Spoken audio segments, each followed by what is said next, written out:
So let me quickly start by introducing our panelists. We are fortunate to have some very well-known figures with us today to discuss this very important subject. On my left is Justice Mrs. Nasra Iqbal, who was judge of the Lahore High Court for a number of years, till about 10 years ago. Since then, she's been engaged in a number of activities, including teaching, and she's a member of many organizations to do with human rights, and she has lectured extensively here and abroad on legal issues. On my extreme left is Mr. Hamid Khan, the senior advocate of the Supreme Court of Pakistan, and is a leading lawyer before the High Court and the Supreme Court. The lectures at the University of Punjab, the Civil Service Academy, and the Administrative Staff College. He's written a number of books on legal and constitutional matters. On my right is Javed Jabbar, a well-known media figure. He's been a minister several times, and I've been a filmmaker as well. So he has worn many hats, but for me the most important thing is a very dear, very old friend, and started his political career at Karachi University when I was campaigning for his campaign there. And of course, Asma Jahangir needs absolutely no introduction. She has been a leading light in human rights activism in Pakistan. She has fought bravely for the minorities, for women, and for human rights in general. She's been a UN rapporteur on human rights for a number of years, president of the Supreme Court Bar Association, and again, for me, the most important thing, she's a very dear old friend. So let me just say a few words on the very important subject of secularism before I pass the mic to our panelists.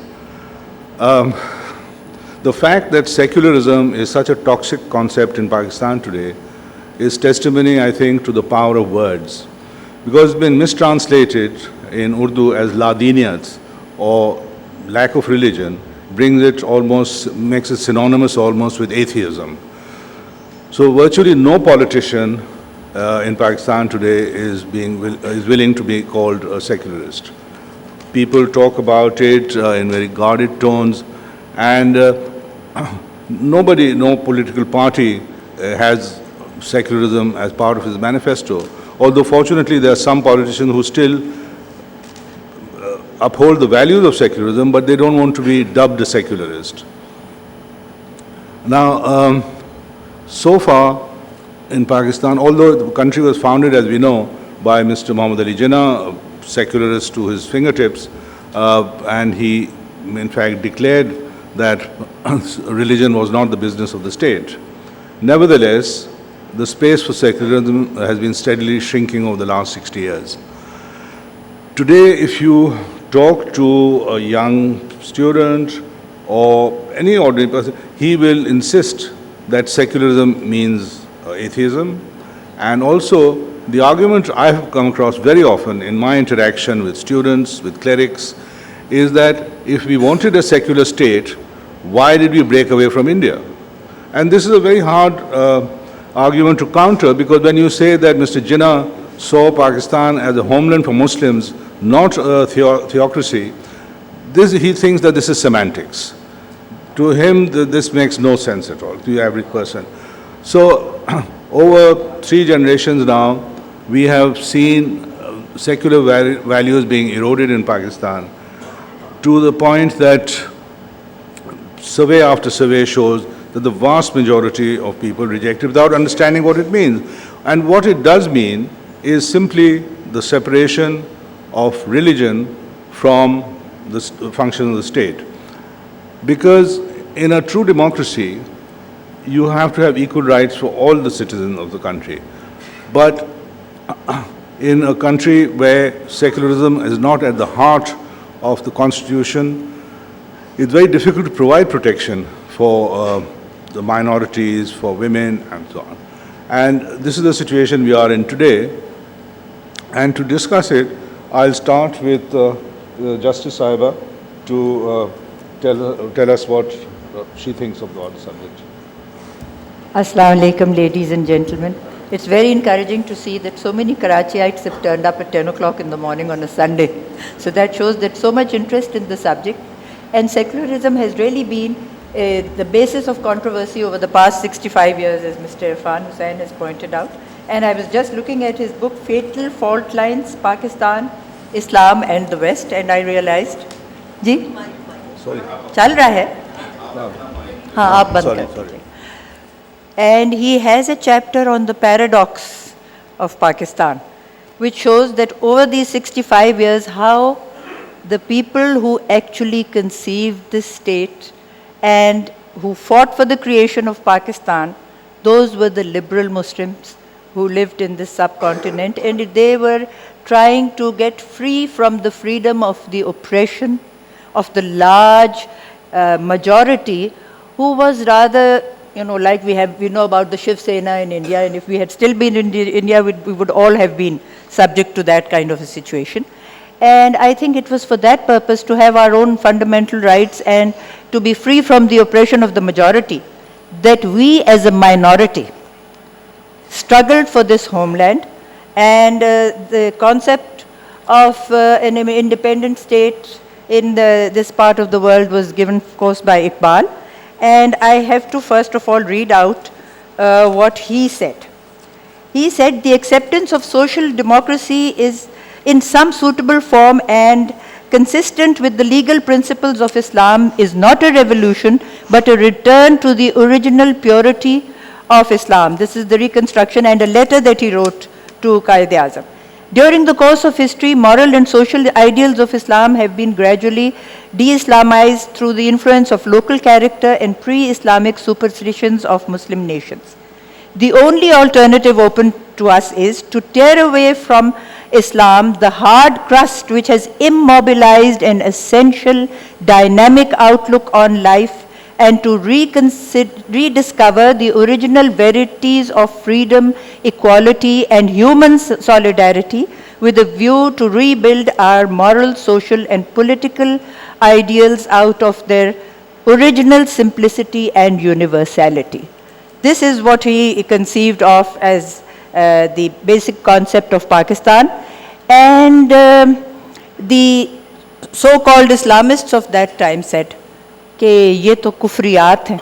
And Iqbal himself says, Zahid तंग नज़र ने तो मुझे काफिर जाना और काफिर ये समझता है मुसलमान हूँ मैं. And then, of course, Quaid-e-Azam, with a lot of persuasion, came and took over the movement, and if it wasn't for him, we wouldn't be here today, basically. I think he led the movement in such a brilliant manner.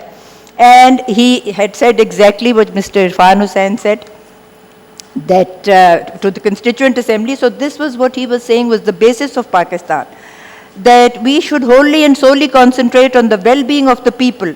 If we work together in a spirit that everyone, no matter what community he belongs to, no matter what his color, caste or creed, is first and second and last a citizen of the state with equal rights, privileges and obligations, then there will be no end to the progress we make. We are free to go to your temples, you are free to go to your mosques or to any other place of worship. In this state of Pakistan, you may belong to any religion or caste or creed. That has nothing to do with the business of the state.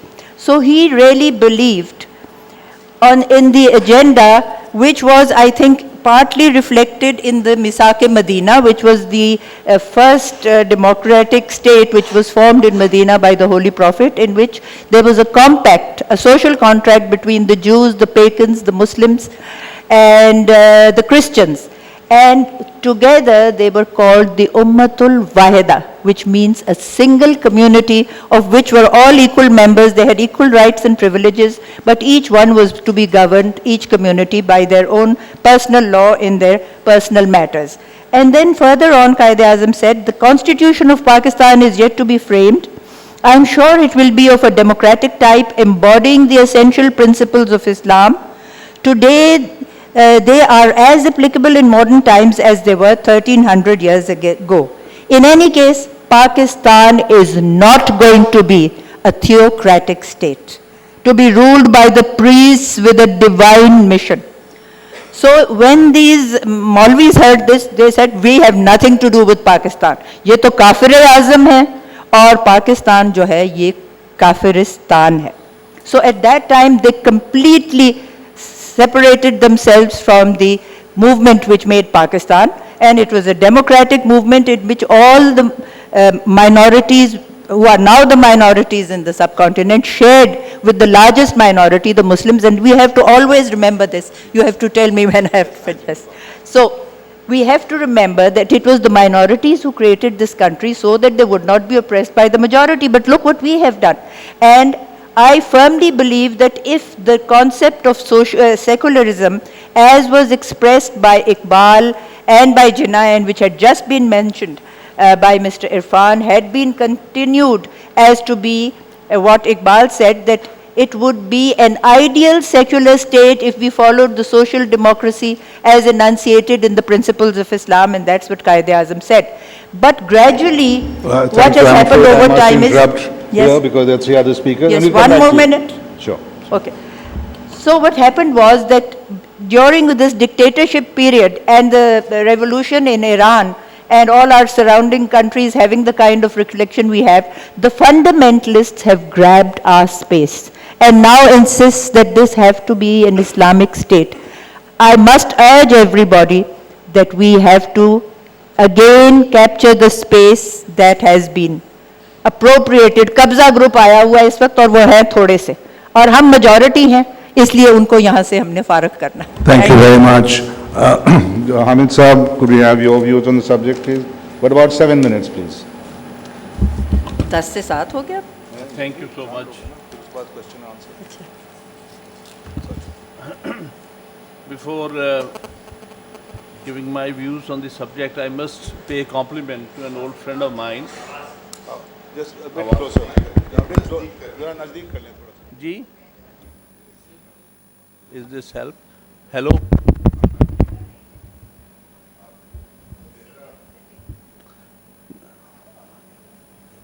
Can you hear me now? Okay. So before I say something else or give my views, I would like to pay compliment. Thank you, madam. Thank you. This will be trouble to you. This was better, sir. Oh, this is better.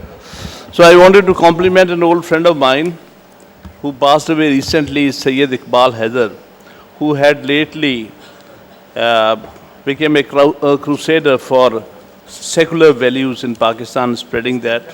So today's topic, I think it's only appropriate that we must pay him compliment to one of our friends who passed away recently and who believed very strongly in secular values in Pakistan. You see, the trouble with the secularism in Pakistan is the meaning that has been given to it. It has been defined as ladini, ya ladiniyat, which means it is something which is opposed to or repugnant to the values of Islam. That is where the trouble begins. That's when a word or a concept is wrongly translated, then the whole thing is identified with different values than what values it really means. It identifies itself with. And that is why whenever any time a word secularism has been used, it has been opposed by the religious political parties, saying that you want to spread anti-religious feelings amongst the people, or you want to create a community opposed to the religion, opposed to any religion for that matter. I think this has been wrong all over the years, but the fact remains that this has become part of the thought or process in Pakistan.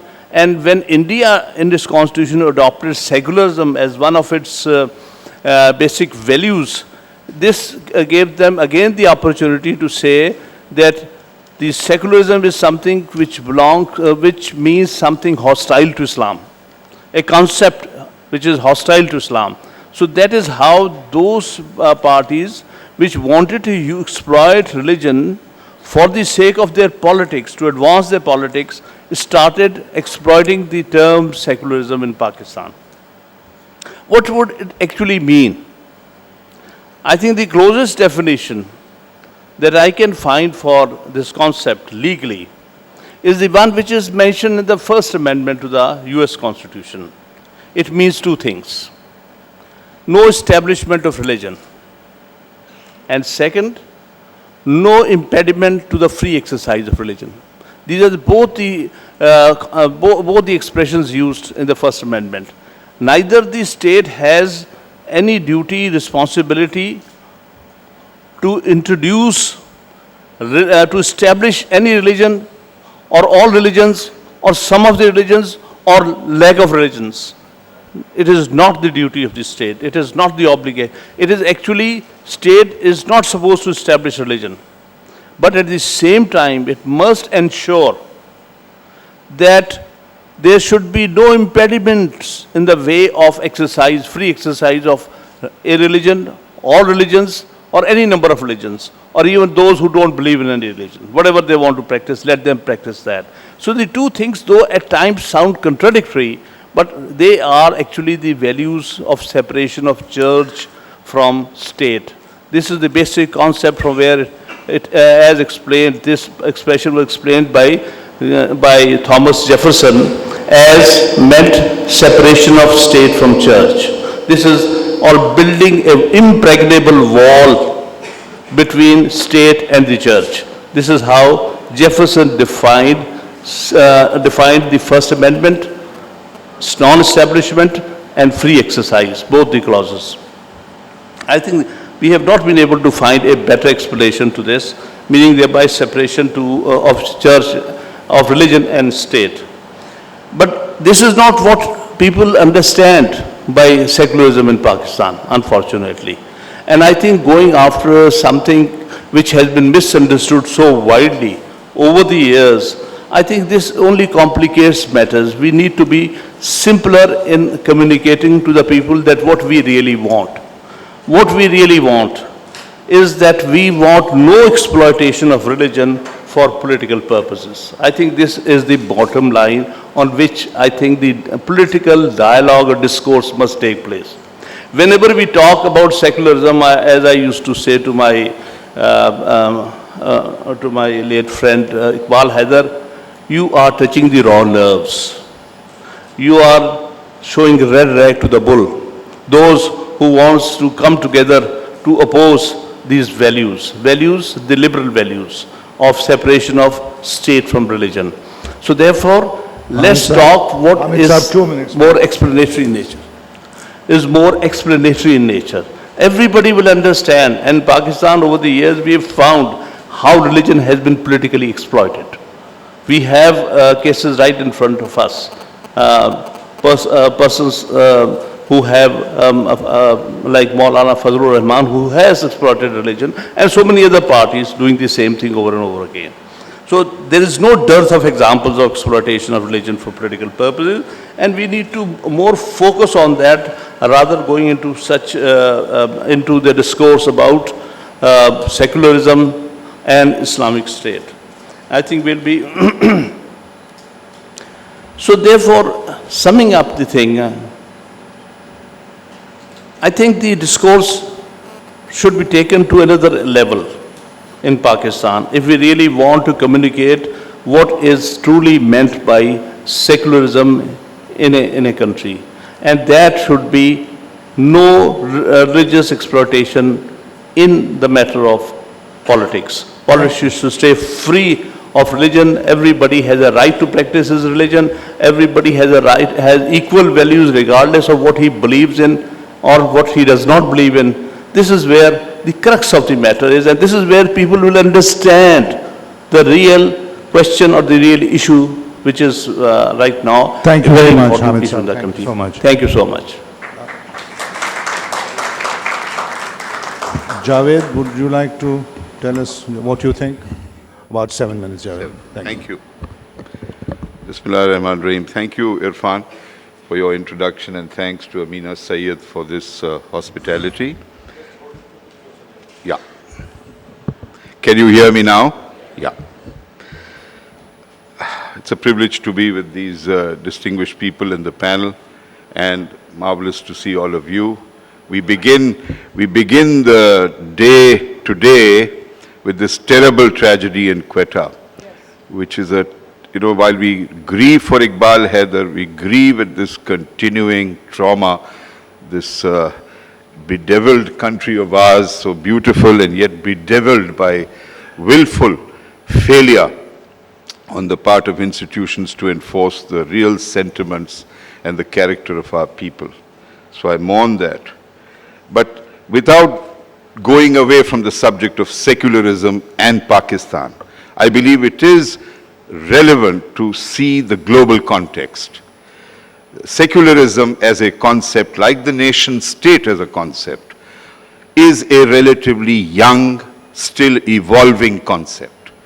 The very word was invented in 1856 by George Holyoake. And it is important to stress words because words shape thoughts. It's supposed to be the other way around, that you think first and speak later. But here with secularism, you speak first and think later. Because the very word, as my distinguished colleagues have said, has been completely misrepresented. And while it is very pertinent to remember Jefferson's reference to the separation of church and state, for hundreds of years, divine right was the concept of fusing political power with religious authority. And even in one of the world's oldest parliamentary democracies, even though it is titular, the head of state is also the head of the church.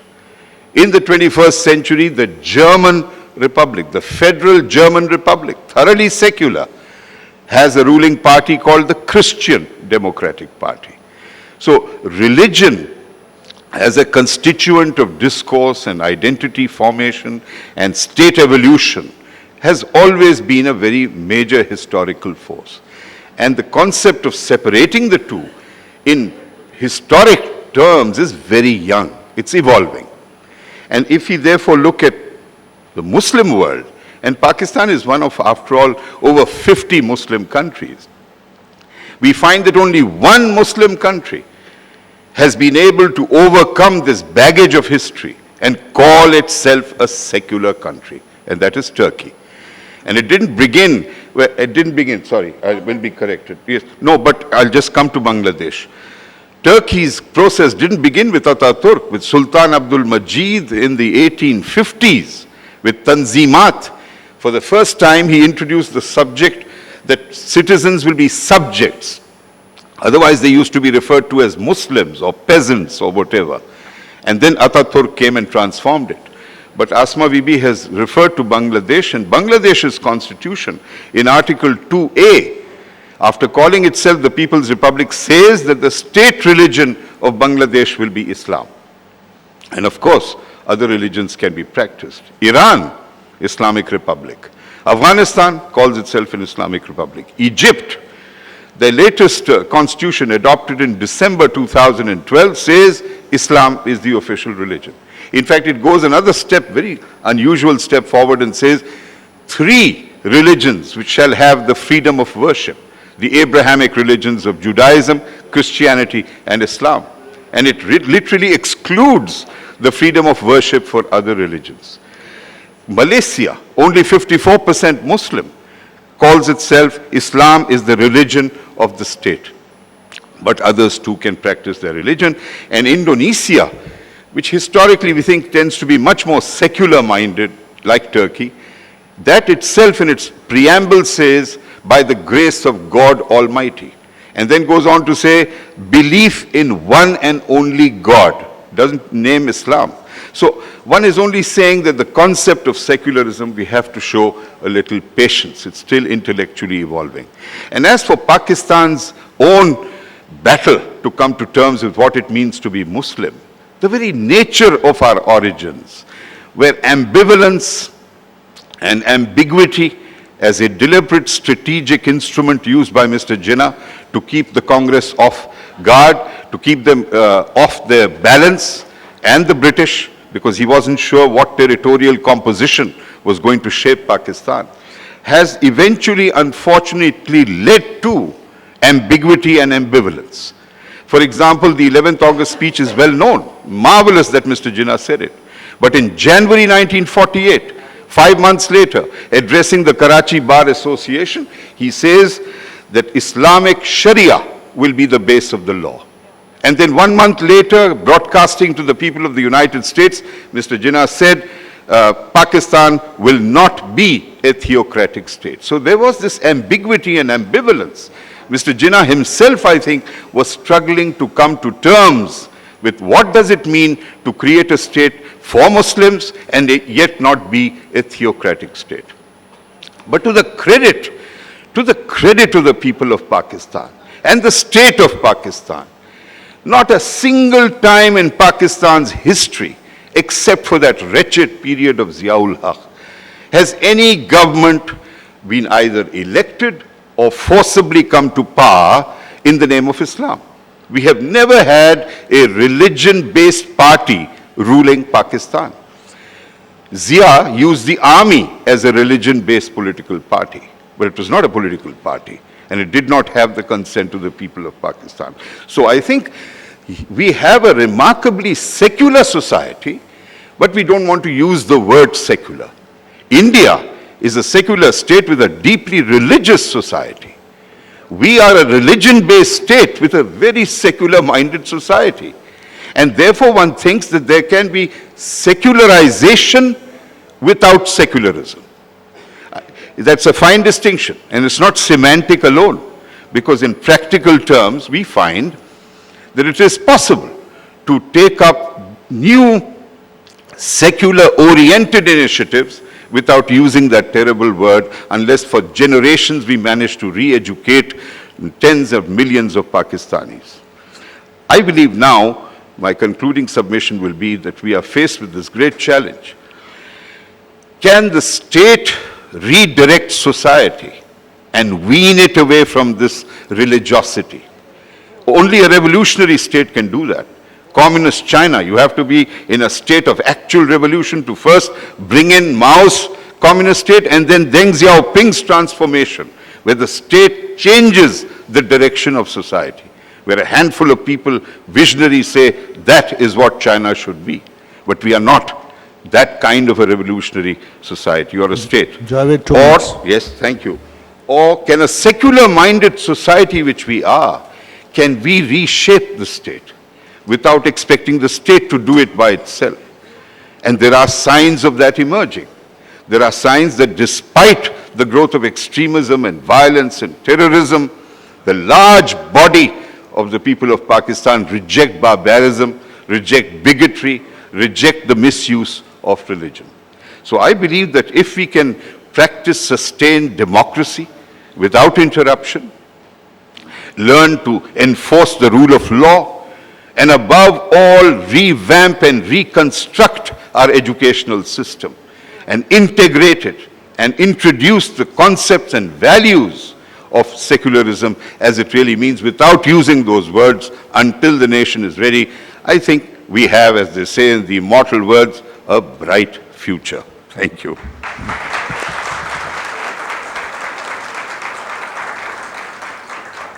Thank you very much, Javed, for that optimistic note on which you ended. Now, before I ask Asma to speak, I just like to make a very small correction in what Javed said. He said that secularism is a relatively young idea, but actually it's been around for longer. In French, it was called laïcité, and it was in the French, in the Enlightenment, it was a prominent concept, and it was the heart of the US Constitution in 1789. So it's been around longer, actually. Anyway, there's a small quibble. The word, it was invented only in the mid-19th In English, century. English, yeah. Yes. Yeah. Asma, please, could you... Well, thank you very much. I think after Javed Jabbar's presentation, which I think was brilliant, and I must, like the others, also remember our friend Senator Iqbal Haider, who was I would say, a militant secularist, and then and also today is a sad day for all of us with what has happened in Quetta, and I had hoped that we would all start with that, and Javed did so. Well, when we talk about secularism, and we had a discussion yesterday, and I liked the statement given by Mr. Ayer Rahman in that discussion that we had.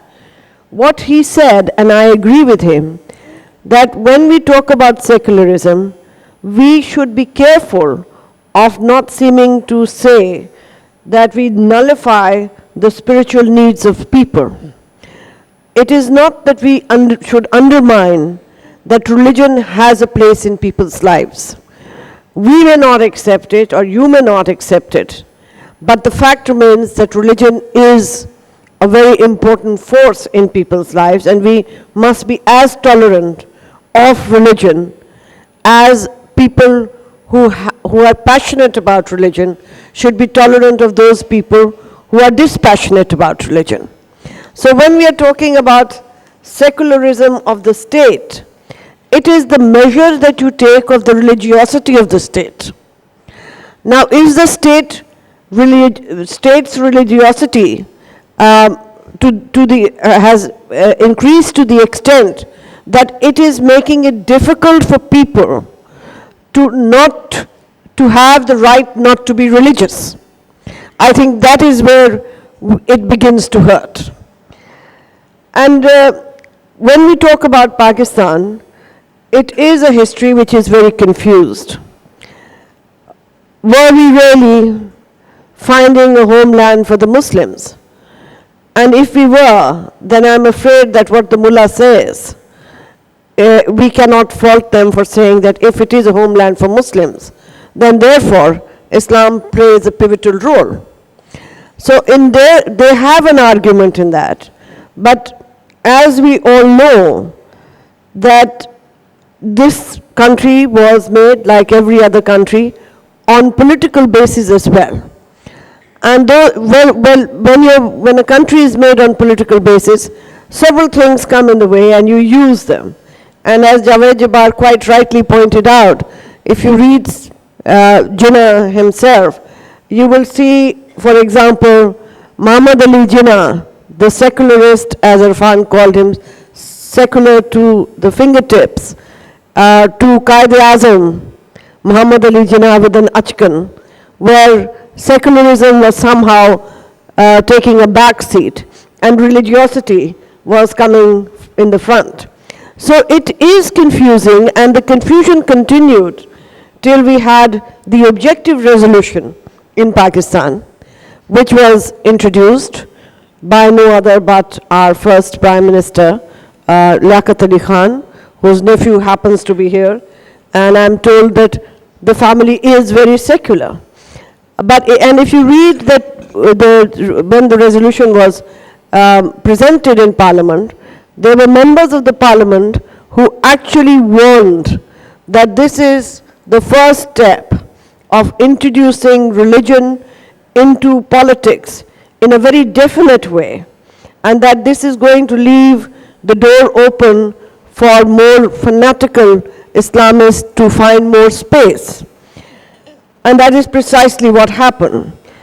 There are several theories of how Pakistan was made. Since this is a literary festival, I think we should speak with our minds open rather than give a political analysis here. And there is not one single book that captures the flavor of that time. But if you read several books, you seem to get the flavor, which means that there is an urgency. There is an urgency because the British are leaving. There is a lot of politics that is going on. And you also begin to understand that we were formed into a nation, but it was not just religion. It was many other factors, including religion, that made us Pakistan as we are today.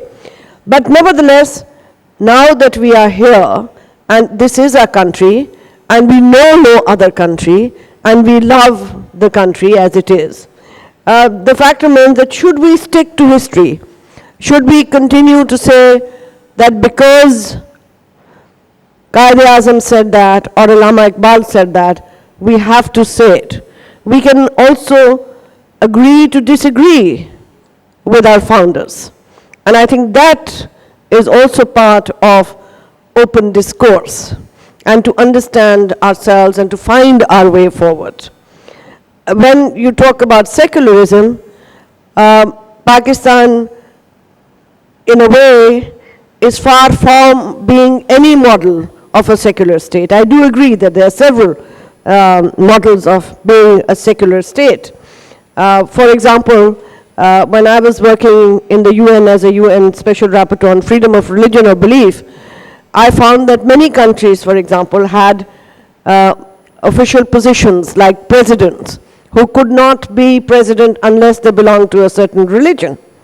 If you look at, for example, UK itself, the Queen represents a certain religion. So apart from the French laïcité, where they say that it's completely secular, you cannot find a similar example. But I have differences with the kind of laïcité that the French also espouse. Because the law that was made in France very recently, where they forbade young girls from covering their hair while going to school, was precisely to preserve what we were told, the concept of laïcité. And that is another extreme form of secularism, where any sign of religion is offensive to the population. And I think if you go to that extreme, you're denying one basic fact. And that one basic fact is that people do jealously guard their religion and their beliefs, whether we like it or we agree with it or we don't agree with it. And there can be certain red lines that I would not want a woman with her face covered, being a pilot, but certainly if she covers her face in her house, I have no problem with it. And similarly, the secularism in Turkey also has the same connotation. Women were banned from headscarves for a long time in Turkey. And there was a constant battle between the Kurdish Turks and the other part of Turkey, precisely to preserve what is called secularism in Turkey. It was an instrument of oppression. So whether it is theocratic state or a secular state, but if you use either as an instrument of oppression, I think it does not fit well with the kind of open society that we wish to have. And therefore, I know 2 minutes will be 2 minutes. And therefore, I know that what I am advancing is that rather than continue to fight the mullah on insisting to call ourselves secularists, we need to think ourselves. What are we saying? Are we talking about an open society? Are we talking about laïcité? Are we talking about the Turkish model? Are we talking about the Bangladesh model? Are we talking indeed about the Indian model? Because what I find fascinating about the Indian model, just as Javed said, that the secular forces of the state are stronger than the religiosity of the population itself. And it overtakes the bigotry on the ground. On the contrary, in Pakistan, the theocratic forces of the state are so strong that they do not let free voices thrive or survive in this country. So I believe that this is a debate that should go on and continue before we begin to put ourselves in the line of being a secularist and what kind of secularist. But I know one thing, that I'm definitely not for a theocratic state. But what kind of state I would like Pakistan to be has to be based on the reality of what is here. Has to be based on the fact that people in Pakistan are generally secular-minded, which is a fact, but religiosity has been brought by the state to Pakistan in a very severe manner. For example, as I said yesterday, that every time you get a position in government, you must go for Hajj or Umrah. And I noticed that our founding fathers, neither Qaid-e-Azam Muhammad Ali Jinnah nor Allama Iqbal, if I'm not wrong, ever went to Hajj or Umrah. But things have changed, and we need to correct these perceptions. I have nothing against going to Hajj and Umrah. I would like to myself, and I think many Muslims would want to go, but it's not the fact that they want to go simply because they've got to some official stature is what I am, sort of criticizing. और फिर जैसे मैंने कल बाबर साहब से कहा कि ये मैंने तो नहीं बनाया था मुहावरा, ये हमारे बड़ों ने किसी ने बनाया होगा, 900 चूहे खा के बिल्ली. तो thank you very much.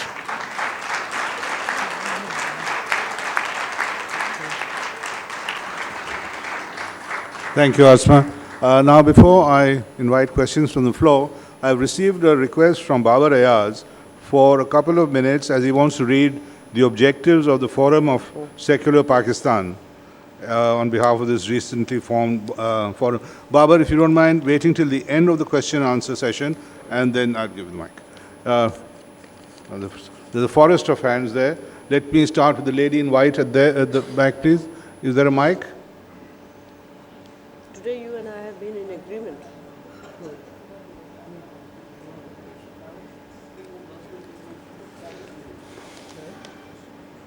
No, here. This way. पीछे आए. हाँ, the lady here. Have you got it? No, they may not be able to hear you. Sure, I'll... Mike...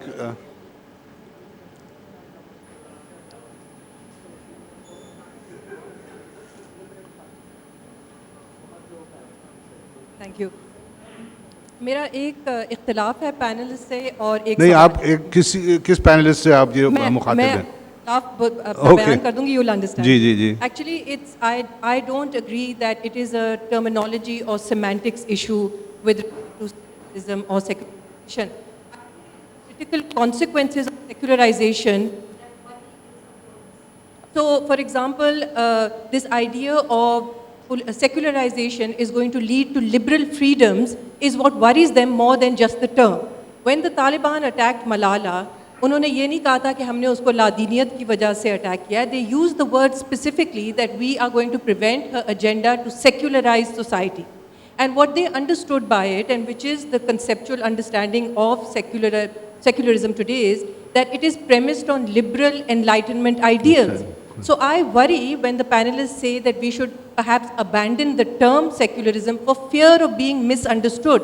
That means then that the whole post-9/11 scholarship that is bringing up this idea that secularism is premised on liberalism and enlightenment, आप उसको भी abandon करने के लिए किसी वक्त तैयार होना चाहिए. It's like the polio campaign that we should abandon announcing the polio vaccination. Sorry, this is a statement. You have a specific question, please. So that's my trouble with it. And the question really is to what Asma then pointed out, which is linked to this, that every post-colonial state has rethought secularism and secularization.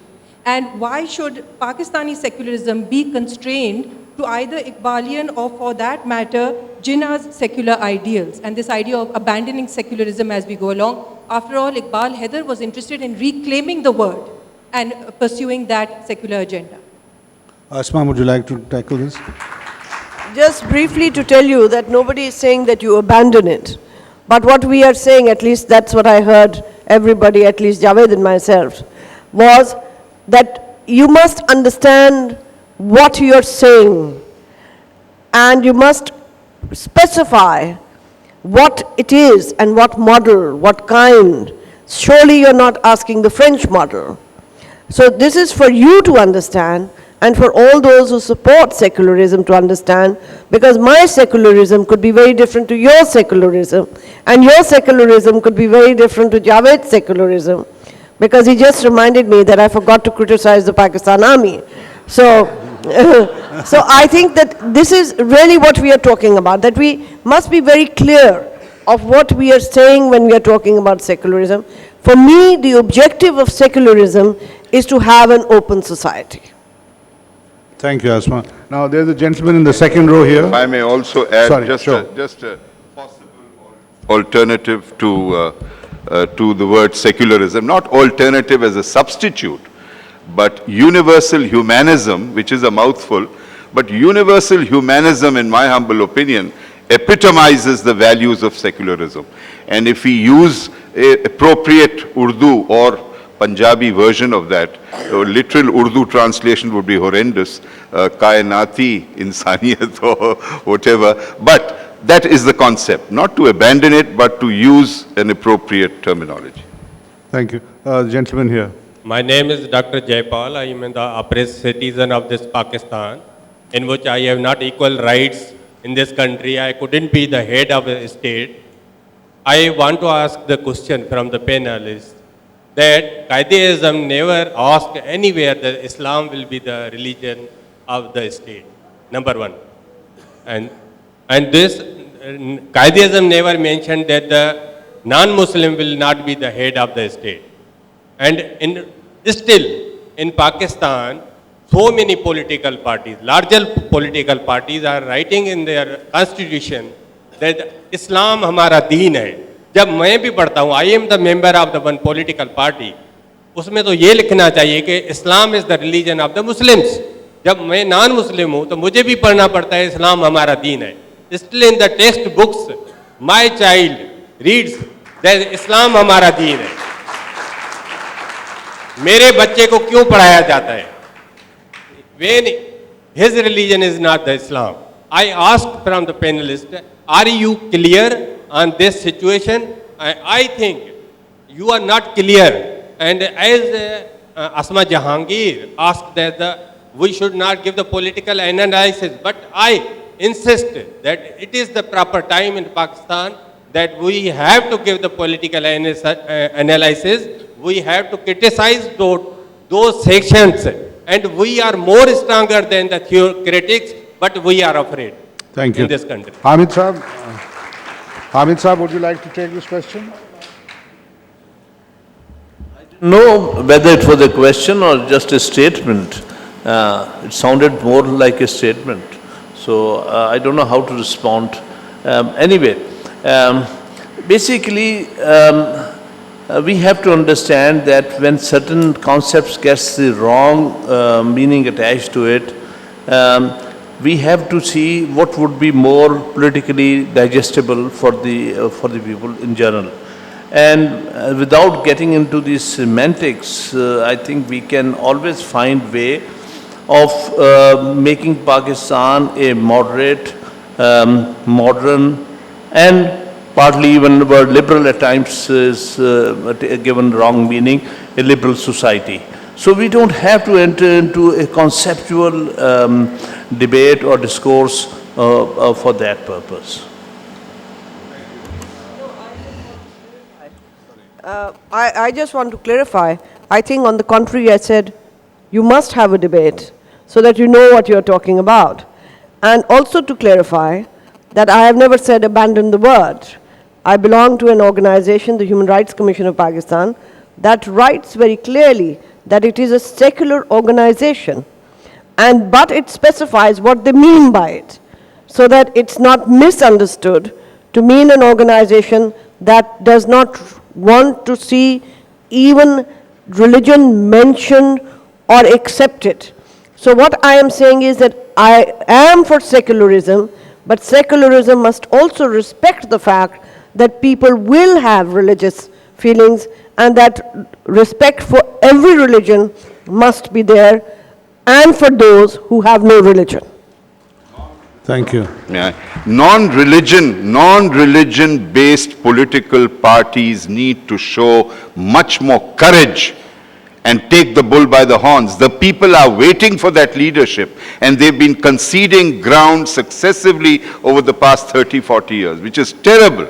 They command the majority votes, and they keep receding in the face of this minority that is blackmailing them. Thank you, Judge. There's some, right at the back, please.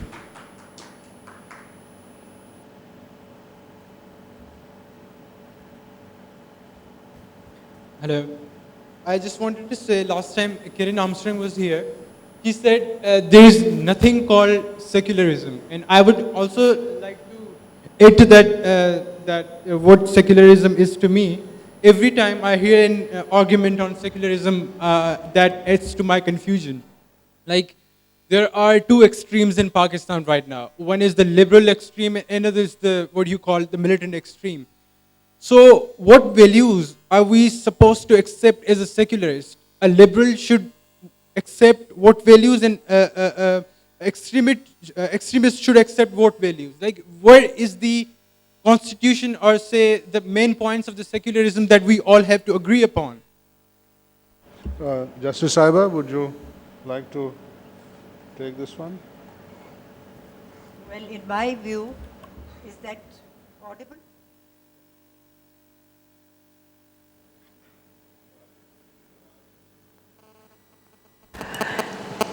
I think you raised the question that there's a dichotomy between the extremists and the liberals. Well, the extremists, has been rightly pointed out, they are in a very minuscule minority.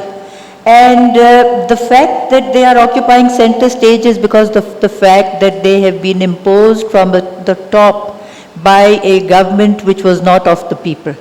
So if we have democracy prevailing and going on continuously, what we need is tolerance. And I think tolerance is the basic concept on which we must base the foundations of our democracy, that it should be not extremist in either respect, and it should be the middle path, and that is what we would like to be called, the people of the middle path, and the Ummatul Wast as it is.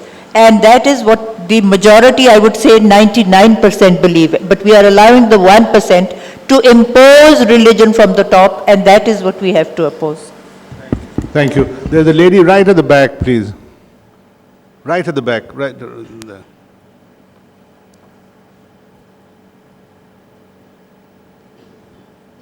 I am Haseen Shah from Women Action Forum, Hyderabad. मेरा question आप सबसे, आप secularism की बात करते हो, जब तक हमारा निसाब सेक्युलर नहीं है, आप किस तरह तवक्को रखते हो कि हमारा मुल्क सेक्युलर होगा? Asma, would you like to take that? I think you're absolutely right, but I also want to point out, Hamid Saab, am I correct that Islam shall be religion of Pakistan was added by Mr. Zulfikar Ali Bhutto? In the 73. No, 73.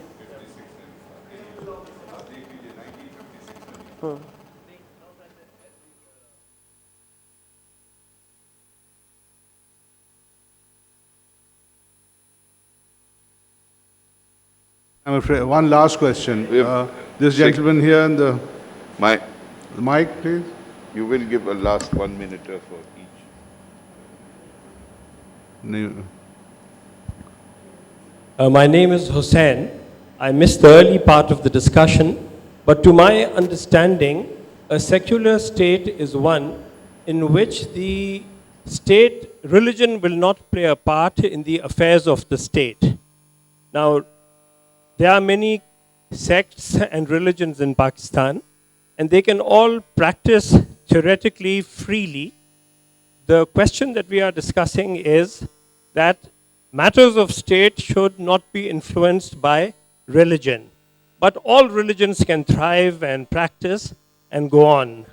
So what Asma Jahangir has very well put across is that Pakistan has a certain background. Sorry, do you have a question?